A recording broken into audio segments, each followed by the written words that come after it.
ಭಗವದ್ಗೀತಾ ಅಧ್ಯಾಯ 7 ಜ್ಞಾನ ವಿಜ್ಞಾನ ಯೋಗ ಶ್ಲೋಕ 21 ಯೋ ಯೋ ಯಾಂ ಯಾಂ ತನುಂ ಭಕ್ತಃ ಶ್ರದ್ಧಯಾರ್ಚಿತುಮಿಚ್ಛತಿ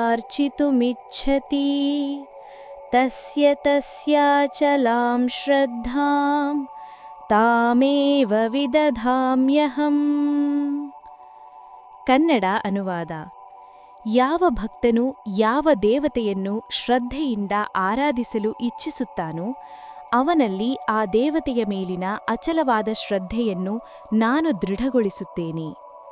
ಅರ್ಥ: ವ್ಯಕ್ತಿಯು ಯಾವ ರೂಪದ ದೇವರನ್ನು ಆರಾಧಿಸಲು ಇಚ್ಛಿಸುತ್ತಾನೋ ಆ ಭಕ್ತಿಯನ್ನೇ ಸ್ಥಿರಗೊಳಿಸುವ ಶಕ್ತಿ ಪರಮಾತ್ಮನಿಂದಲೇ ಬರುತ್ತದೆ. ಅಂದರೆ ಭಕ್ತಿಯ ವಿವಿಧ ರೂಪಗಳ ಹಿಂದೆ ಇರುವ ಮೂಲವೂ ಒಂದೇ, ಅದು ಪರಮಸತ್ಯ.